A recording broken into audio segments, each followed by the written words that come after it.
प्रिय साथियों, आज हम पढ़ेंगे कक्षा 10वीं गणित का चैप्टर 1 जिसका नाम है वास्तविक संख्याएं। इसके अंतर्गत पढ़ने वाले हैं प्रमेय 1.4 और प्रमेय 1.4 है वर्गमूल में 2 एक अपरिमेय संख्या है। इसको अपने को हल करना है। अब वर्गमूल में 2 एक अपरिमेय संख्या है। हालांकि ये हम पढ़ चुके हैं इसके पिछले वीडियो में कि वर्गमूल में 2 एक अपरिमेय संख्या है, क्योंकि वर्गमूल के अंदर है अभाज्य संख्या। इसका मतलब ये अपरिमेय संख्या है वर्गमूल में 2।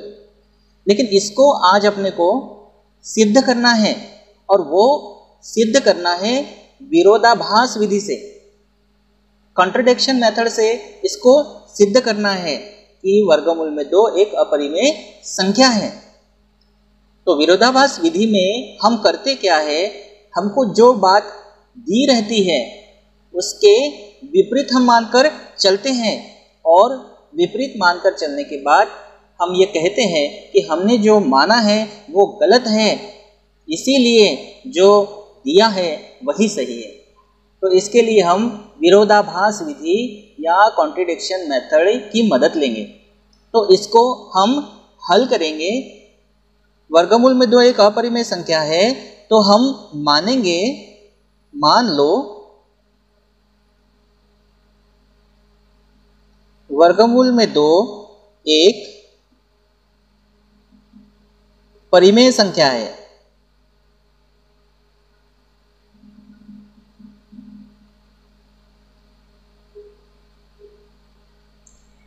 अब वर्गमूल में 2 जो एक परिमेय संख्या है, मतलब हम इसको मानने के बाद बटे के रूप में लिख सकते हैं। तो हम लिखेंगे वर्गमूल में 2 बराबर a बटे b।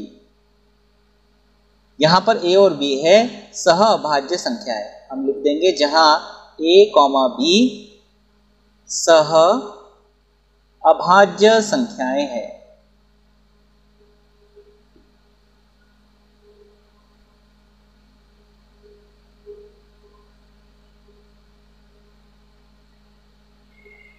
सहअभाज्य संख्याओं का मतलब क्या है कि यहाँ a और b के जो भी मान होंगे, a और b के जो भी मान होंगे उनमें एक के अलावा किसी संख्या का भाग नहीं जाएगा।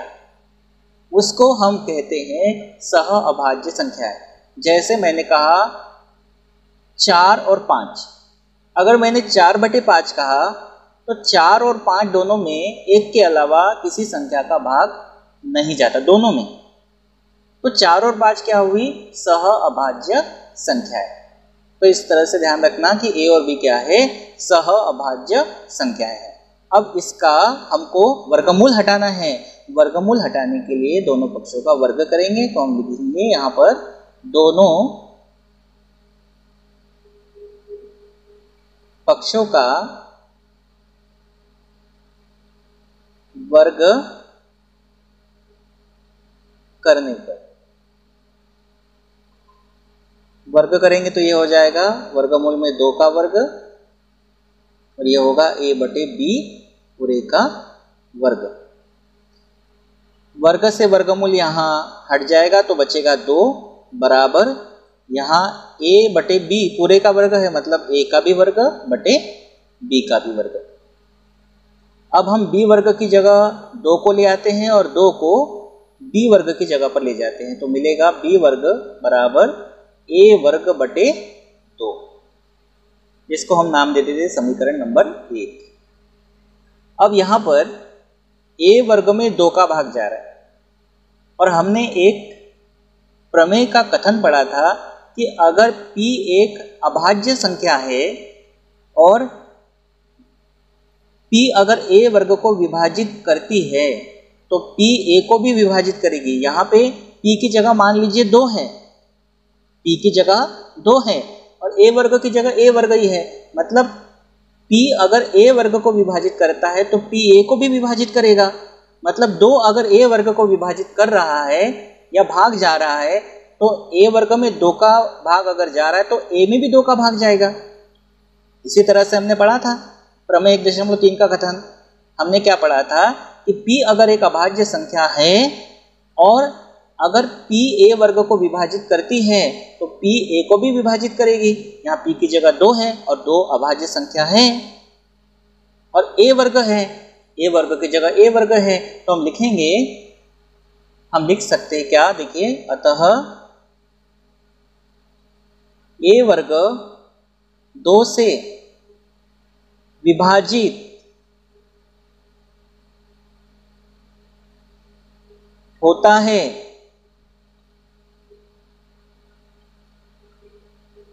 इसीलिए a भी 2 से विभाजित होगा।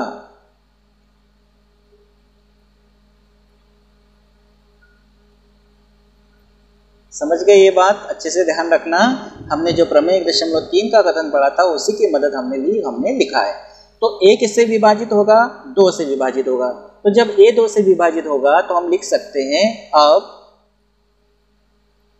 a 2 से विभाजित होने पर मान लीजिए कोई एक नया पूर्णांक मिलता है c, मतलब कोई नई संख्या मिलती है c, जहां c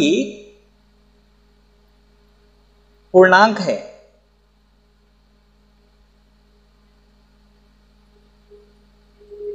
इसको हम हल कर लेते हैं। a बराबर 2 का तिर्यक गुणा करेंगे तो ये हो जाएगा 2c। अब यहाँ पर ये जो a का मान हमको मिला है, इस a के मान को 2c जो मिला है, ये a का मान हम समीकरण 1 में रख देते हैं। तो हम लिखते हैं समीकरण 1 में a का मान रखने पर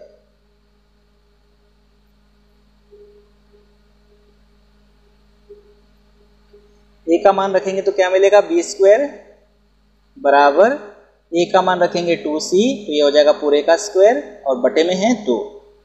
इसको आगे हल करते हैं तो मिलेगा हमको b² बराबर 2 का वर्ग हो जाएगा 4 और c का वर्ग c वर्ग बटे 2। 2 का भाग देंगे, 2 एकम 2, 2 दूनी 4, तो होगा b वर्ग बराबर c वर्ग या 2c वर्ग आएगा। अब ये जो 2 है, इस 2 का हम पक्षांतरण कर लेते हैं, तो गुणा में है 2, तो ये चला जाएगा बटे में, तो ये होगा b²/2 बराबर c², या हम इसको लिख सकते हैं c² बराबर b²/2। चाहो तो इसको आप समीकरण नंबर 2 नाम दे दो। तो जैसी कंडीशन यहाँ बनी थी a वर्ग बटे 2 वाली, वैसी कंडीशन यहाँ बनी है b वर्ग बटे 2 वाली। तो हम क्या लिख सकते हैं, जैसे हमने ऊपर लिखा था, हम लिख सकते हैं अतः b वर्ग 2 से विभाजित होता है, इसीलिए b भी 2 से विभाजित होगा। हमने क्या लिखा, हमने ये लिखा कि b वर्ग अगर 2 से विभाजित होता है तो b भी 2 से विभाजित होगा। अब मैंने जो प्रमेय 1.3 का कथन आपको बताया था उसके अनुसार यहाँ p का मान कितना है, 2 है, और a वर्ग की जगह b वर्ग है। प्रमेय के अनुसार मैं कह रहा हूँ, अगर आपने देखा नहीं होगा प्रमेय तो पहले उसको समझ लेना, उसके बाद ये गणित करना। तो इस तरह से b वर्ग अगर 2 से विभाजित होता है तो b भी 2 से विभाजित होगा। अब देखिए यहाँ एक बात निकल कर आई है। क्या निकल कर आई है बात? यहाँ पे आया है कि a 2 से विभाजित होता है और यहाँ आया है b भी 2 से विभाजित होगा, मतलब a और b दोनों 2 से विभाजित हो रहे हैं।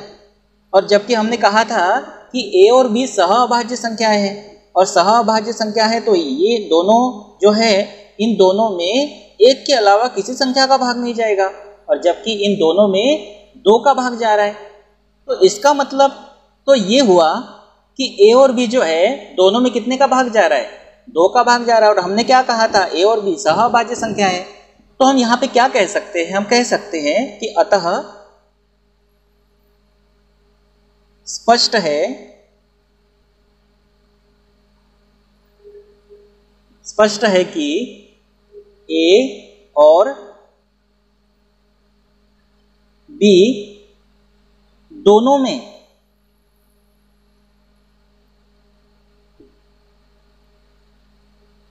दो का भाग जाता है। दो का भाग जाता है मतलब दो से विभाजित होते हैं। दो का भाग जाता है, बात को समझना। हमने पहले क्या लाके दिखाया कि ए में दो का भाग जाता है और फिर बाद में हम लाके दिखाया कि बी में भी दो का भाग जाता है। तो हम कह सकते हैं क्या कि ए और बी दोनों में दो का भाग जाता है। और जब दोनों में दो का भाग जा रहा है मतलब ए और बी सहअभाज्य संख्या है ही नहीं, तो हम आगे कह सकते हैं कि जिससे ए और बी सहअभाज्य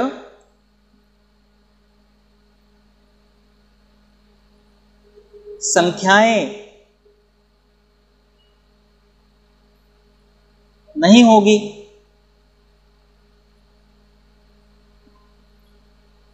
और जब ए और बी सहअभाज्य संख्याएं नहीं होगी तो हमारी जो परिकल्पना है, परिकल्पना मतलब हमारे दिमाग की जो सोच है, हमने कहा था कि ए बटे बी परिमेय संख्या है, वो गलत है। तो हम लिख सकते हैं कि आगे लिख सकते हैं अतः मानी गई परिकल्पना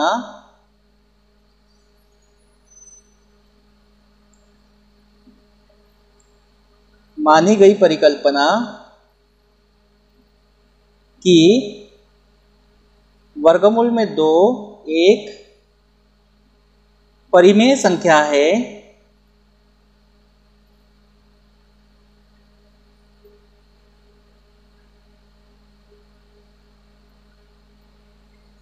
जो कि गलत है, जो कि गलत है। तो सही क्या है? सही वही है जो प्रश्न में दिया है, जो प्रमेय में दिया है। तो लिखेंगे इसीलिए वर्गमूल में 2 एक अपरिमेय संख्या है।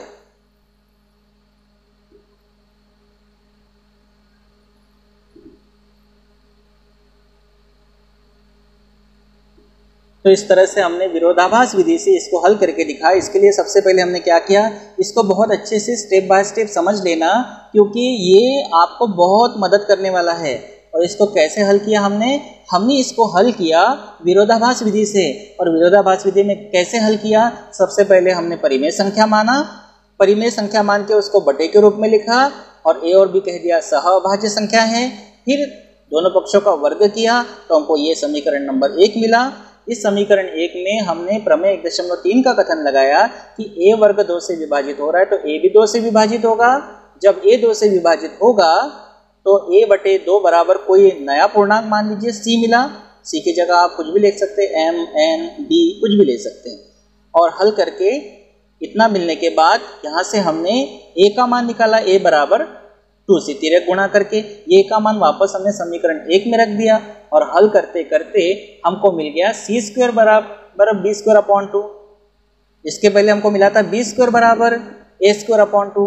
फिर हमको मिला c² बराबर b²/2। तो यहाँ पर भी वही बात आ गई कि b² 2 से विभाजित होता है तो b भी 2 से विभाजित होगा। फिर हमने ये समझा कि a भी 2 से विभाजित हो रहा है और b भी 2 से विभाजित हो रहा है, मतलब a और b दोनों में 2 का भाग जा रहा है। और जब a और b दोनों में 2 का भाग जा रहा है तो a और b जो हमने सहअभाज्य संख्या माना था ये गलत है। और जब a और b सहअभाज्य संख्या माना था ये गलत है तो वर्गमूल में 2 की जो परिकल्पना हमने मानी कि वर्गमूल में 2 परिमेय संख्या है ये भी गलत है। तो सही क्या है? सही है वर्गमूल में 2 एक अपरिमेय संख्या है। तो ये बहुत अच्छे से आप स्टेप बाय स्टेप इसको तैयार करना, ये बहुत काम का है। अब हम उदाहरण करते हैं। उदाहरण 9। उदाहरण 9 है वर्गमूल में 3 एक अपरिमेय संख्या है। इसको भी वैसे ही हल करेंगे जैसे हमने हल किया वर्गमूल में 2 एक अपरिमेय संख्या है। तो इसको हम हल करते हैं। हम लिखेंगे हल। और इसको कैसे हल करेंगे? तो इसको हल करेंगे विरोधाभास विधि से। तो विरोधाभास विधि में क्या करते हैं, जो हमको दिया है उसका विपरीत मानकर चलते हैं। तो हम लिखेंगे मान लो वर्गमूल में 3 एक अपरिमेय, परिमेय मानेंगे, परिमेय संख्या है।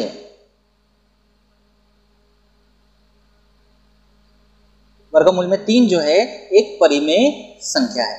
तो परिमेय संख्या है तो हम इसको कैसे लिख सकते हैं, हम इसको लिख सकते हैं बटे के रूप में। और जहां a और b है सह अभाज्य संख्या है, जहां a, b सह अभाज्य संख्याएं हैं।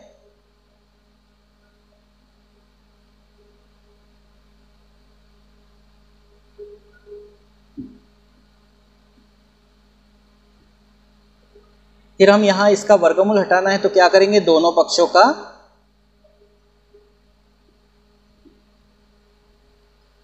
वर्ग करने पर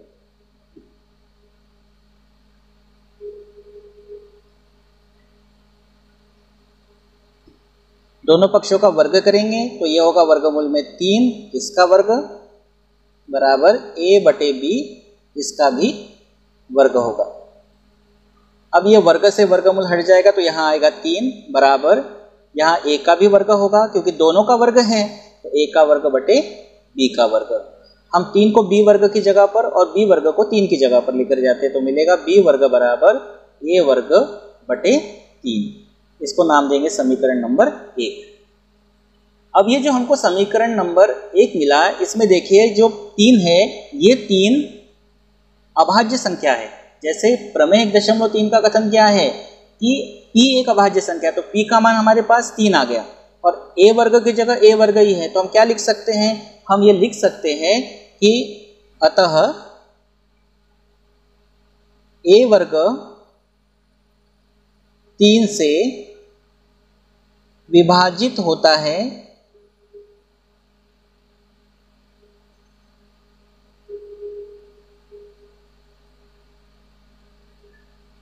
प्रमेय के अनुसार कह रहे हैं हम लोग कि a वर्ग में 3 का भाग जा रहा है, मतलब a वर्ग 3 से विभाजित हो रहा है, हम लिख सकते हैं इसीलिए a भी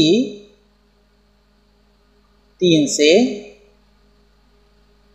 विभाजित होगा।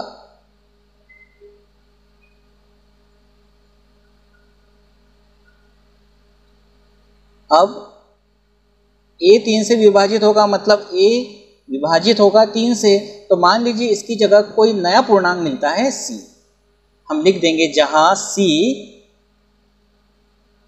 पूर्णांक है।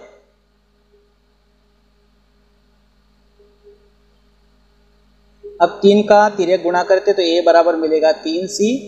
ये जो a का मान है हम इसको रखेंगे समीकरण नंबर 1 में। हम लिखेंगे समीकरण 1 में a का मान रखने पर, a का मान रखने पर तो क्या होगा, यहाँ पे b² बराबर a का मान है हमारे पास 3c, तो यहाँ रखेंगे 3c बटे में है 3। इसको आगे हल करेंगे हम, तो b² बराबर 3 का वर्ग होगा 9, c² c का वर्ग c² बटे 3। 3 का भाग देंगे, 3 एकम 3, 3 तिया 9, तो आएगा b² बराबर 3c²। अब हम यहाँ c² का मान निकाल लेते हैं, तो 3 का हम इधर करेंगे पक्षांतरण, तो होगा b² अपॉन 3 बराबर c²। या हम इसको लिख सकते हैं c² बराबर b² अपॉन 3। इसको नाम देंगे समीकरण नंबर 2। अब फिर से वही प्रमेय 1.3 का कथन कि p a वर्ग को विभाजित करता है तो p a को भी विभाजित करेगा। यहाँ 3 b वर्ग को विभाजित करता है तो 3 b को भी विभाजित करेगा। यहाँ हम ऐसा कह सकते हैं कि अतः b वर्ग 3 से विभाजित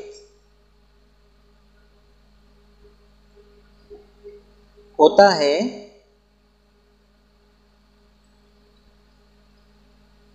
इसीलिए b भी 3 से विभाजित होगा।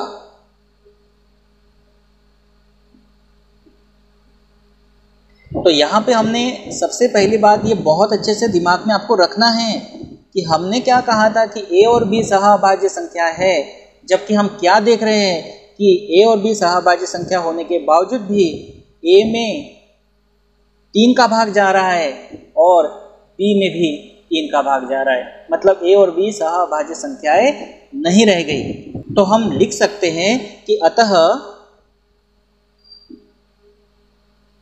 स्पष्ट है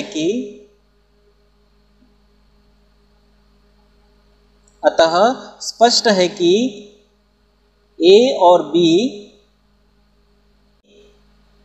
दोनों में 3 का भाग जाता है, जिससे a और b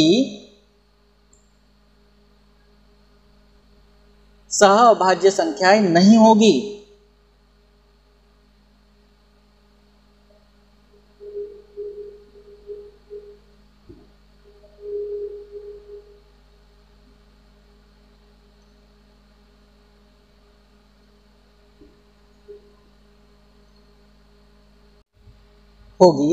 अतः मानी गई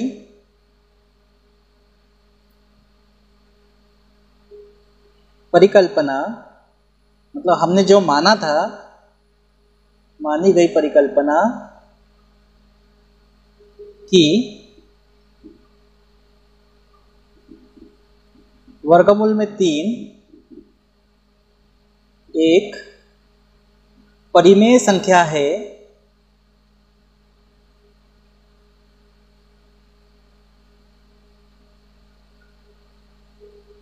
जो कि गलत है।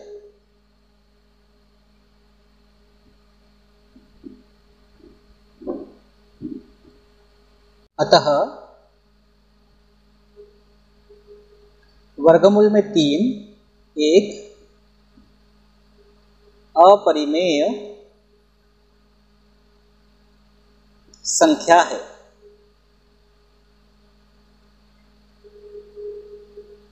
जैसा हमने वर्गमूल में 2 के लिए किया था, वैसे ही हमने वर्गमूल में 3 के लिए किया। तो हमने कैसे किया, एक बार देख लीजिए आप, बहुत अच्छे से ध्यान देके।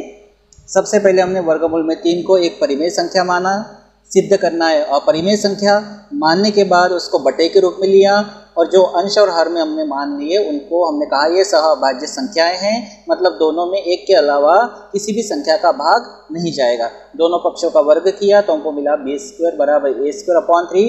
इसके लिए हमने वाक्य कहा कि a वर्ग 3 से विभाजित होता है तो a भी 3 से विभाजित होगा, और a जब 3 से विभाजित होगा तो मान लीजिए कोई नया पूर्णांक मिलेगा, कोई नया मान मिलेगा c, जहाँ c एक पूर्णांक है। फिर हमने जो बटे में उसका तिर्यक गुणा कर दिया, और ये जो मान आया उसको समीकरण 1 में हमने एक ही जगह पे रख दिया, और उसको हल करने के बाद हमको मिला c² बराबर b²/3। इसके लिए भी वैसे ही हमने कहा कि b वर्ग 3 से विभाजित होता है तो b भी 3 से विभाजित होगा, और यहाँ पे एक विरोधाभास की स्थिति बन गई कि a भी 3 से विभाजित हो रहा है और b भी 3 से विभाजित हो रहा है, मतलब a बटे b, जो a और b है दोनों 3 से विभाजित होने के कारण हम कहेंगे कि a और b अब सहअभाज्य संख्या नहीं रह गई, क्योंकि दोनों में 3 का भाग जा रहा है, क्योंकि a भी 3 से विभाजित होता है, b भी 3 से विभाजित होता है। तो हम कहेंगे कि हमने जो परिकल्पना मानी थी कि वर्गमूल में 3 एक परिमेय संख्या है, ये गलत है, क्योंकि a और b सहअभाज्य संख्याएं नहीं है। तो वर्गमूल में 3 एक परिमेय संख्या है, ये गलत परिकल्पना हमने मान ली थी। इसलिए सही क्या है, सही है वर्गमूल में 3 एक अपरिमेय संख्या है। अगर आपको इसके अलावा कोई क्वेश्चन बनते हैं तो आप उसको जरूर ट्राई करके देखिए, और नहीं तो फिर अगले वीडियो में हम उनके सॉल्यूशन लेकर आएंगे। Thank you.